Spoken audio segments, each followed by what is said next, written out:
तो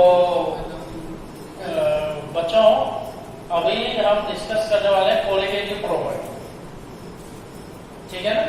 colligative property बड़ा important topic है। सॉल्यूशन यूनिट की अगर बात की जाए तो बहुत ही इंपॉर्टेंट टॉपिक है। और हालांकि कोलिगेटिव प्रॉपर्टी स्टडी करने में कोई प्रॉब्लम नहीं आने वाला, क्योंकि जो इसका बेसिक था वो हम पढ़ चुके हैं। कहाँ पढ़ चुके हैं? राउल्ट्स लॉ का जो केस था, और उसमें जो दो केस आए थे हमारे, ऐसे कैसे कि एक तो आपका सॉल्यूशन बना था नॉन, एक तो सॉल्यूशन आपका बना था वोलेटाइल सॉल्वेंट और वोलेटाइल सॉल्यूट का पहला केस, और दूसरा volatile solvent plus non volatile solute. Clear है ना? ये दो केस थे, हमने दोनों में ही राउल्ट्स लॉ लगा के देखा। क्लियर? तो जो कोलिगेटिव प्रॉपर्टी हमें स्टडी करना है, वो कौन सा कोलिगेटिव प्रॉपर्टी स्टडी करना है? सॉल्यूशन का। और वो solution colligative property of A solution, ठीक है ना। और वो जो सॉल्यूशन है बनना चाहिए किससे? Volatile solvent plus non volatile solute. याद रखिए, मैं दोबारा डिस्कस कर रहा हूं इसको। क्लियर है ना? कोलिगेटिव प्रॉपर्टी हमें किसका पढ़ना है? कोलिगेटिव प्रॉपर्टी हमें स्टडी करना है सॉल्यूशन का। और वो सॉल्यूशन कैसे बनना चाहिए? यहाँ सॉल्वेंट तो वोलेटाइल होना चाहिए, और सॉल्यूट किसका होना चाहिए? Non volatile. ये खास चीज है नॉन वोलेटाइल का, देख भी चुके हैं, ठीक है ना। आपने पढ़ा होगा, दोनों ही केस में आपने देखा होगा कि सॉल्यूशन जो बना तो राउल्ट्स लॉ जब हमने लगाया, तो हमने इसके केस में आपको बता दिया था कि एक कोलिगेटिव प्रॉपर्टी तो हम पढ़ चुके हैं, हालांकि मैं उसको जल्दी से रिवाइज भी करूंगा, ठीक है ना। तो कोलिगेटिव प्रॉपर्टी क्या होती है, कितने टाइप्स के होते हैं, ये अब हम डिस्कस करने वाले हैं। कोलिगेटिव प्रॉपर्टी क्या होती है? कोलिगेटिव प्रॉपर्टी सॉल्यूशन की वो स्पेशल प्रॉपर्टी होती है। Colligative property are the special property of solution which depends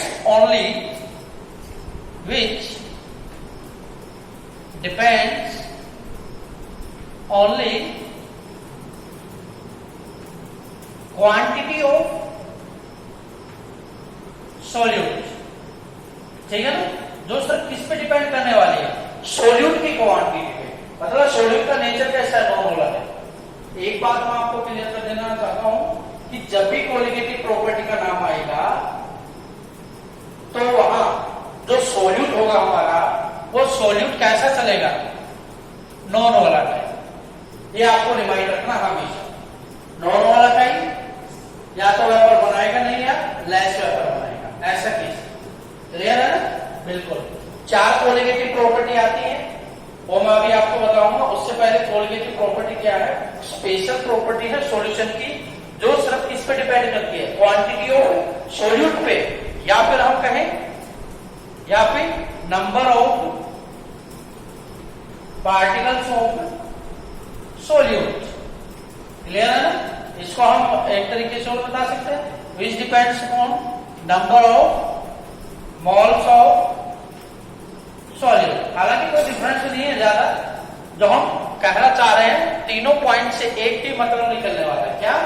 कि सॉल्यूट का कितना अमाउंट प्रेजेंट है, नॉन वोलेटाइल सॉल्यूट का कितना अमाउंट प्रेजेंट है सॉल्वेंट के अंदर, इस चीज पर डिपेंड है। और सॉल्यूट की अमाउंट ही डिफर करेगी कि कोलिगेटिव प्रॉपर्टी कैसे अफेक्ट होती है। कौन कौन सी कोलिगेटिव प्रॉपर्टी? मैं अभी बता रहा हूं। 4 कोलिगेटिव प्रॉपर्टी होती है। RLVP, relative lowering in vapour pressure. Clear है ना?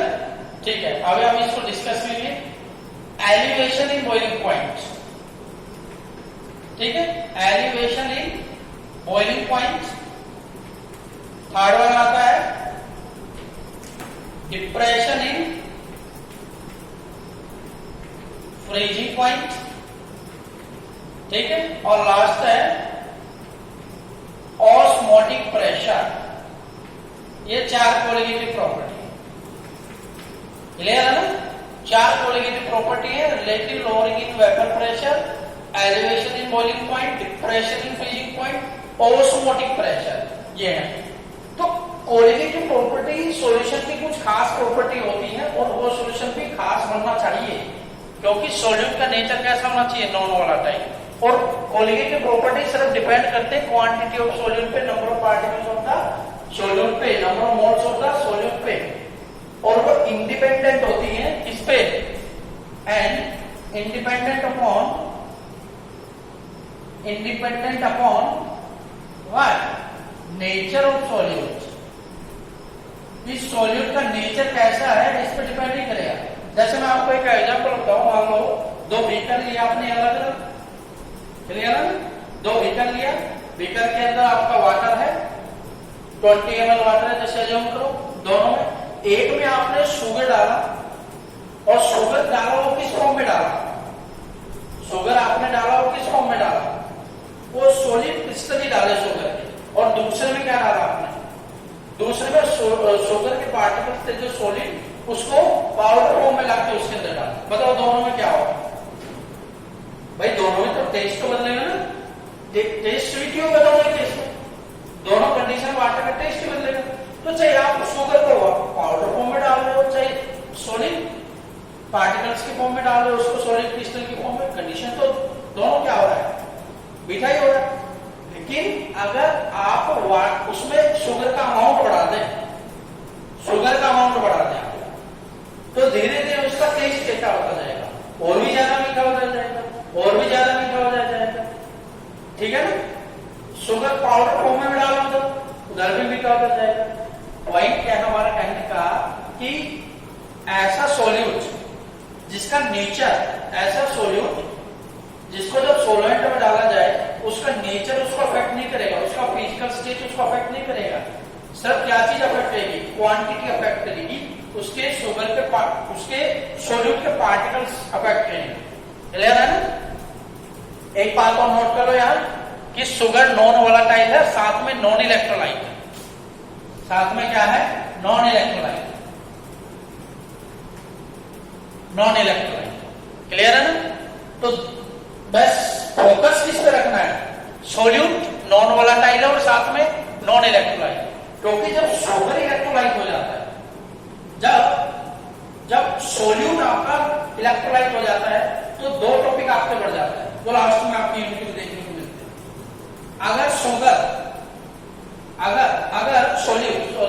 अगर सॉल्यूट आपका नॉन वोलेटाइल है, नॉन इलेक्ट्रोलाइट है, तो ये वाली हम आगे पढ़ने वाले जो फॉर्मूले हैं।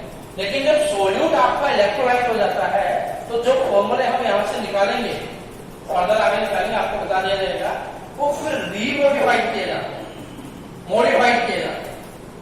कंसेप्ट, 2 कंसेप्ट आ जाते हैं जब सॉलिड आपका इलेक्ट्रोलाइट हो जाता है। पहला आ जाता है एब्नॉर्मल मॉलिक्यूलर मास, और दूसरा आ जाता है वेन नॉट ऑफ फैक्टर। दूसरा कौन सा आ जाता है, वेन नॉट ऑफ फैक्टर। सिर्फ इस पे जब आपका सॉल्यूट नॉन इलेक्ट्रोलाइट से किसे बदल जाए, इलेक्ट्रोलाइट के अंदर। तो ये कुछ बेसिक सी इंफॉर्मेशन। अब मैं शुरू करता हूं, कोलिगेटिव प्रॉपर्टी क्या होती है, ठीक है ना। समझ आ गया आपका, क्वांटिटी पे डिपेंड करती है, नेचर पे डिपेंड नहीं करता। तो relative lowering in vapour pressure, ठीक है ना। मतलब एक चीज और बता दे रहे हैं इसमें, कि जब एक नॉन वोलेटाइल सॉल्यूट को हम सॉल्वेंट में डालेंगे, जब एक नॉन वोलेटाइल सॉल्यूट को सॉल्वेंट के अंदर डालेंगे, ठीक है ना, तो ये जो सारी कोलिगेटिव प्रॉपर्टी है, ये सारी सॉल्यूशन के रेस्पेक्ट में हम बताएंगे। इसके रेस्पेक्ट में हम बताएंगे, सॉल्यूशन के रेस्पेक्ट में बताएंगे। जैसे कि जब एक लाइन लिखते हैं कि वह ए नॉन वोलेटाइल और साथ में कैसा है, non electrolyte solute dissolved in volatile solvents। ध्यान देना है, जब एक और नॉन वोलेटाइल सॉल्यूट और नॉन इलेक्ट्रोलाइट नेचर का जब उसको वोलेटाइल सॉल्वेंट में डिसॉल्व किया जाएगा तो हम कहेंगे सॉल्यूशन का वेपर प्रेशर कम हो जाएगा। सॉल्यूशन का वेपर प्रेशर क्या हो जाएगा? कम। इसका मतलब क्या है? रिलेटिव लोअरिंग वेपर प्रेशर में कमी आ रही है। तो किसके वेपर प्रेशर में कमी आ रही है? सॉल्यूशन के वेपर प्रेशर में कमी आ रही है as compare to the pure solvent. Clear? Elevation in boiling point हम कहेंगे सॉल्यूशन का बॉइलिंग पॉइंट बढ़ रहा है तब जब नॉन वोलेटाइल सॉल्यूट को वोलेटाइल सॉल्वेंट के अंदर डिसॉल्व किया जाए। क्लियर है? डिप्रेशन इन फ्रीजिंग पॉइंट मतलब फ्रीजिंग पॉइंट क्या हो जाता है? बोलो, डिप्रेस हो जाता है। फ्रीजिंग पॉइंट क्या हो जाता है? कम हो जाता है।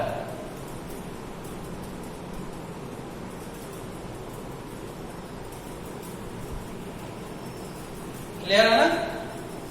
ओके, अब मैं आरएलवीपी केस को डिस्कस करता हूं कि आरएलवीपी क्या होता है। ठीक है ना? आरएलवीपी क्या कहता है? डेफिनेशन बता रहा हूं कि when a non volatile solute dissolved in volatile solvent then vapor pressure of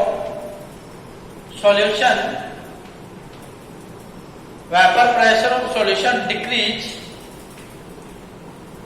या becomes slower as compared to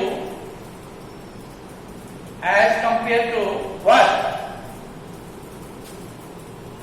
As compared to vapor pressure of pure solvent. ठीक है ना? जब नॉन वोलेटाइल है आपका सॉल्यूट है उसको आप सॉल्वेंट में डिसॉल्व करोगे तो वेपर प्रेशर है सॉल्यूशन का वो क्या आ जाता है? कम हो जाता है। वेपर प्रेशर सॉल्यूशन का कम हो जाता है।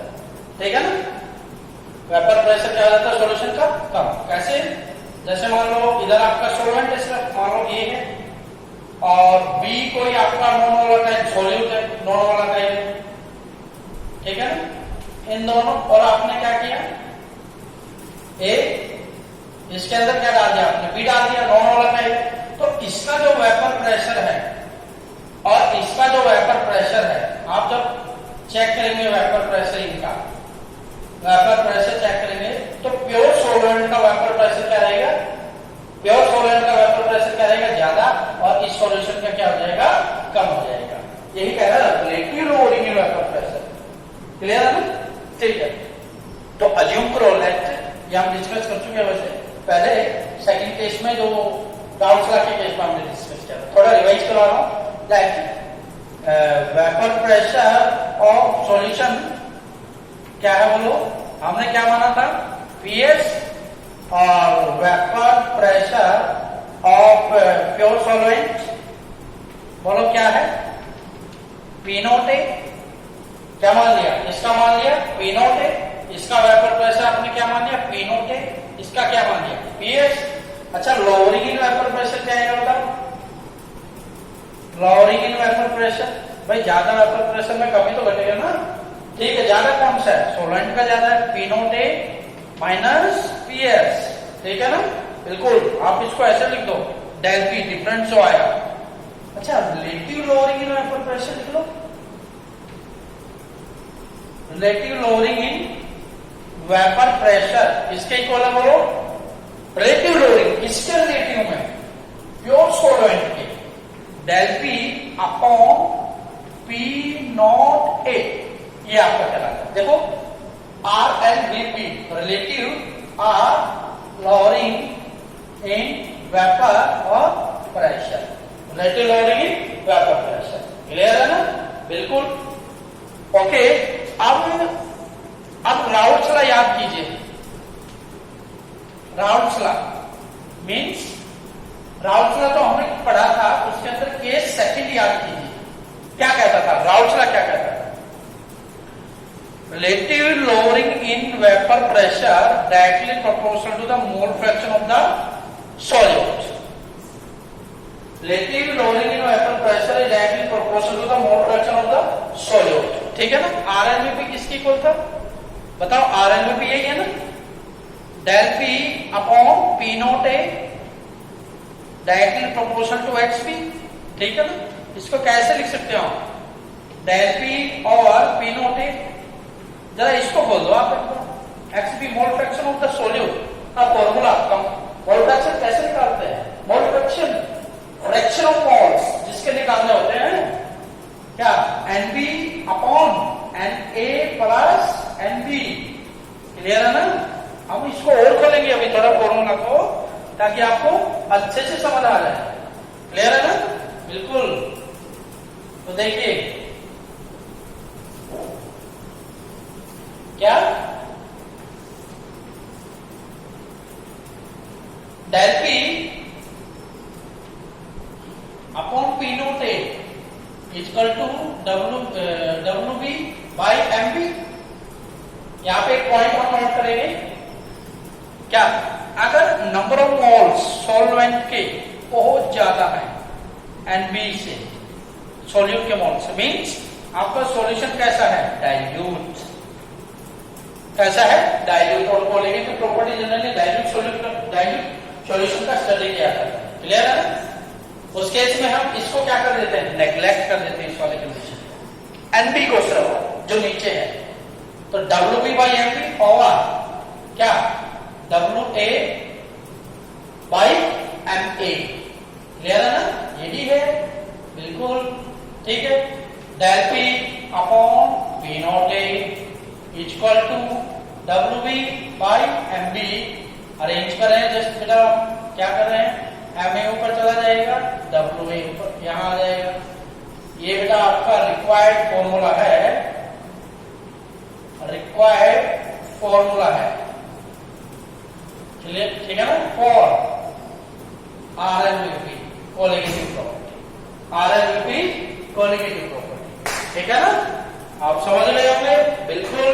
अभी हम डिस्कस करेंगे कौन सा, बोलो कौन सा, अभी हम डिस्कस करने वाले हैं second colligative property, elevation in boiling point and depression in freezing point. उससे पहले आप क्या करो, एक बार सिर्फ जो बेसिक दो क्रम में बता रहा हूं वो आप पढ़ लो, पढ़ने का मतलब समझ लो क्या होती है, आपसे पूछूंगा मैं, क्लियर है ना। कौन सा, कि बेटा बॉइलिंग पॉइंट क्या होता है, ये आपसे हम पूछेंगे, और फ्रीजिंग पॉइंट क्या होता है, ठीक है ना, ये हम आपसे पूछेंगे। क्योंकि आगे जो हमारी जो कोलिगेटिव प्रॉपर्टी आ रही है वो किससे रिलेट करेंगे, एक तो बॉइलिंग पॉइंट से रिलेट करने वाली, और दूसरी कौन सी, फ्रीजिंग पॉइंट से, elevation in boiling point and depression in freezing point, clear है ना, बिल्कुल। तो इसका रीजन हमने क्या बताया था, रीजन वैसे हमने आपको बता दिया था, केस सेकंड हमने अच्छी तरह डिस्कस किया, तो वहां से आप देख सकते हैं कि जब एक नॉर्मल टाइप सोल्यूट को डाला जाता है सॉल्वेंट के अंदर, तो वेपर प्रेशर सॉल्यूशन का वो कम हो जाता है, लोअर हो जाता है प्योर सॉल्वेंट के कंपैरिजन में। ऐसा क्यों, क्योंकि जब हम दोनों को मिलाते हैं तो लिक्विड के सरफेस पे, सॉल्यूशन के सरफेस पे नॉन वोलेटाइल्स मॉलिक्यूल्स भी क्या कर लेते हैं, नॉन वोलेटाइल सॉल्वेंट के मॉलिक्यूल्स भी क्या रहते हैं, प्रेजेंट रहते हैं। उसकी वजह से एक तो वो खुद सोल्यूट इवेपोरेट नहीं हो पाता जल्दी से लिक्विड से गैस के अंदर, और दूसरा ना तो वो सोल्वेंट के जो पार्टिकल्स उनको होने देता, क्लियर है ना, उनको होने देता, और तो सोल्वेंट लेस वेपर फॉर्म करता है, सोल्वेंट सॉल्यूशन के अंदर लेस वेपर फॉर्म करता है। और ऐसा सब किसकी वजह से हुआ, इस नॉन वोलेटाइल नेचर की वजह से, क्लियर है ना।